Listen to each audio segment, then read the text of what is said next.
If a man knows what he is and remains true to himself, he must fulfill his destiny and become who he is meant to be, however much he may hate it. Is there any way I can help?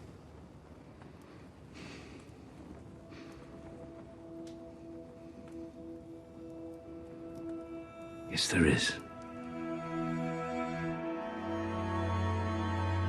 Once Stannis makes a decision, he never changes his mind. I mean, that's his strength in some ways. That's why he's been a very effective military commander. And it's also his weakness in that there's a rigidity to him, and he's incredibly stubborn. He's really defined by his will. So he's stuck. He's in an incredibly bad position right now. The only way is forward.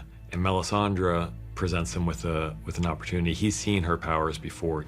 She promises him there's one chance left, and that's if we burn Shireen, and that will allow the Lord of Light to set you free on your path to Winterfell. It's a scene that asks the question, well, what if you're wrong? What if you are completely certain that you know what the divine will is and that you're going to do this terrible thing because it's what the higher authority wants you to do? And what happens if you're not right?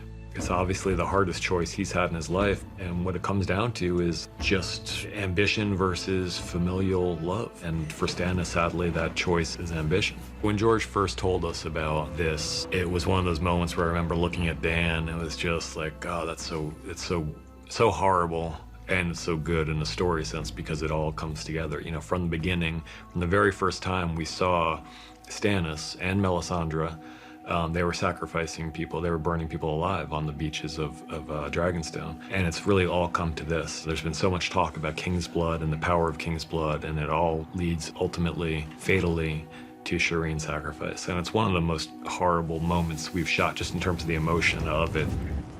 Lord of Light, show us the way! Mother, please! Selyse is one of the most difficult people to get inside the head of because she believes in a way that I could never believe in anything and would never want to believe in anything if I could. And it's turned her into a pretty terrible person. Meanwhile, the casualty of all of this has been her daughter, who has not had a mother in any meaningful sense of the word. When it comes down to it, as much as she has convinced herself she believes in all of this, as much as she has acted the fanatic in the past, when your own daughter is screaming for you in agony, it overwhelms her religious convictions, and in that moment she finally becomes a mother again and wants to help her daughter, but it's far too late. Please, Mother, please! Go!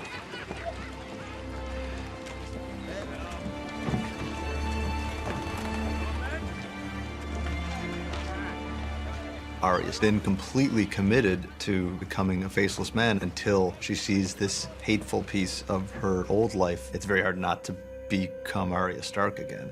She has a job, her first real test as a faceless man, which is to carry out an assassination of somebody. And she chooses to fail that test to find out what Meryn Trant's doing here. She's been driven by vengeance for so long, reciting her prayer of hate, the list of people in this world that she wanted to take out of this world. And now one of them has come right up to her doorstep, and it's an opportunity that she can't refuse.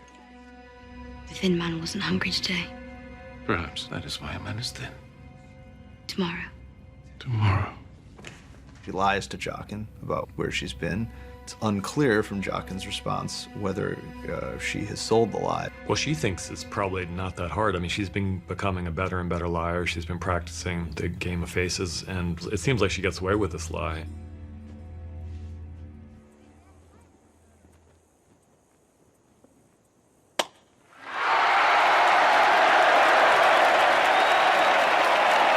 Even before we put pen to paper, I remember reading this scene in the book and saying, holy shit. And actually, I remember emailing George right after I read the scene, even before I finished the book, just after reading this scene and saying, that's one of the best scenes in any of your books, and I have no idea how we're gonna do it. And this seems like a big scene for a feature movie, let alone a TV show.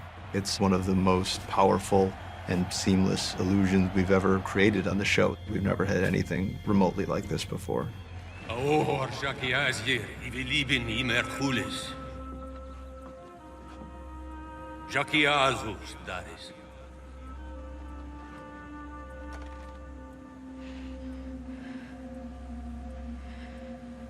Dany could stop this at any moment. As Tyrion says at one point when it looks like Jorah is going to die, and she can't. She's the queen. She can stop anything, right? And she doesn't. Because even if she is the queen, she's, as she says earlier, if I don't keep my word, why would anyone trust me? And she's exiled him from the city twice now. He's come back twice. So from her perspective, she's not going to step in and protect him. I mean, he's not worthy of her protection. At the same time, as tough as she is in that sense, she's watching this man that she's had great affection for so long, and it looks like she might lose him here. It looks like he really might die. So there's just this witch's brew of conflicting emotions in Dany's head. And Jorah, I think, is really hoping for her to stop it. You know, at a certain point, it's like, look what I'm willing to do to get back to you. The look he gives her in that moment, you can just feel how intensely it just digs into her and how it says volumes to her across that dusty arena without ever speaking a word.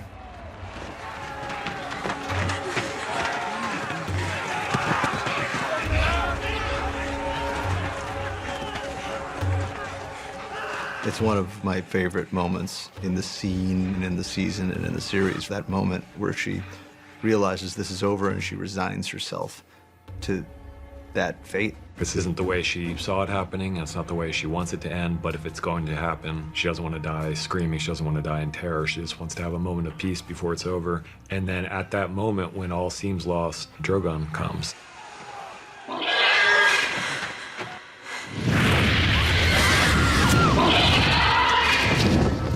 There seems to be a connection between them. It's been talked about before in the show and in the books. There's this very deep connection between the Targaryens and their dragons. And certainly that's true with Dany and Drogon. It's more than just a pet of hers. They are, in a very real sense for her, her adopted children. And so this is just evidence of Drogon's ability to sense when his mother's in great peril.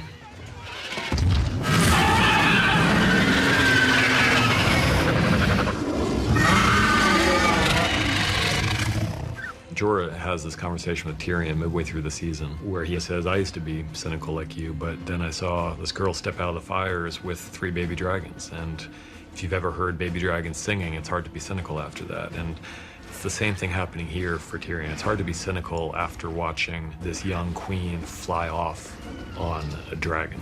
And so it's very hard not to believe that she really is the chosen one.